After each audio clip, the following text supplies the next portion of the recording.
Before God elevates you, He often leads you to a season of isolation. And this season is often really trying, and we're praying for breakthroughs, we're praying for blessings, but there's times where it just seems like everyone's walking away from us, right? We are left feeling abandoned, like no one is able to help. Doors are just shutting.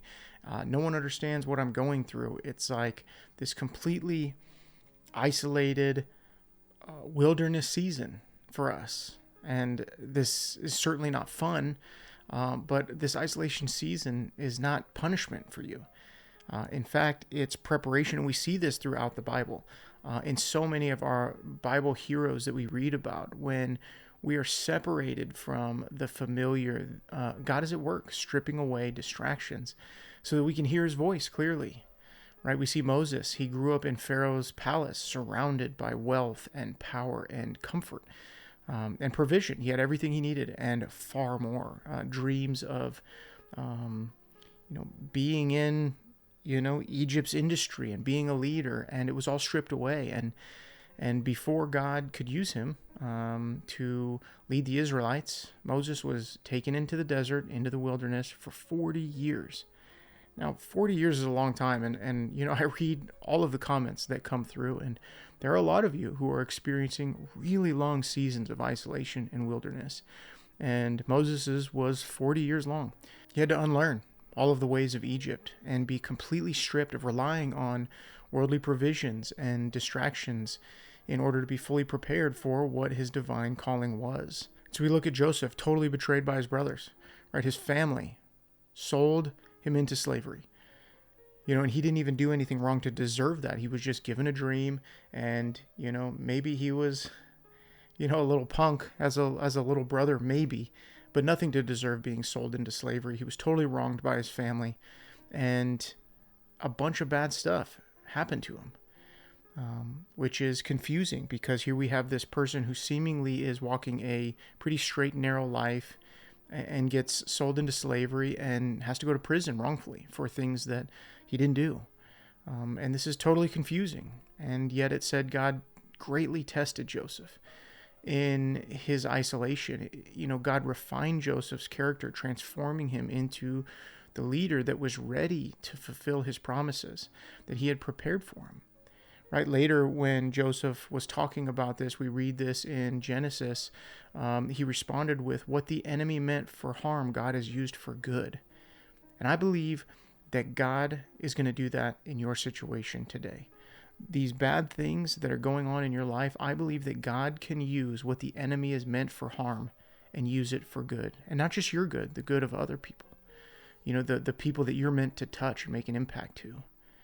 Right? Every Bible hero was isolated before a season of being elevated. Job, we've talked about him in other videos, but he lost everything. His wealth, his health, the support of his loved ones, his friends. He suffered. He was wealthy, he lost everything, and then he suffered. David was anointed king, right, early on, but then he was forced to hide in caves, right, fleeing from Saul, getting spears thrown at him from people that he trusted and looked up to. Devastating, to have to walk out this long season from, God, you gave me this promise. I was anointed to be king. And then to go through this entire long season where he wasn't king. There was this process that he went through. And he was molded during this season in his time away from comfort and security. These biblical examples remind us that isolation isn't a sign that God has forgotten us. Rather, it's his way of preparing us for something greater. When God strips away the noise of our everyday life, social media, career, pressures, relationships, people, he invites us to fully rely on him for everything. Right? Will you trust him? Will you choose to trust him in the midst of your hardest season? Right? When we're left with nothing but his presence, is that enough? It's in these quiet and often really painful seasons that God is working on our character, removing pride and self-reliance and teaching us to trust him completely.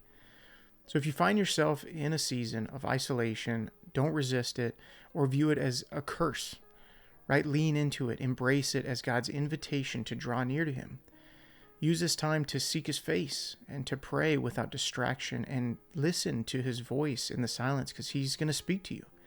Trust that every moment of your isolation is a stepping stone to a future filled with his blessings.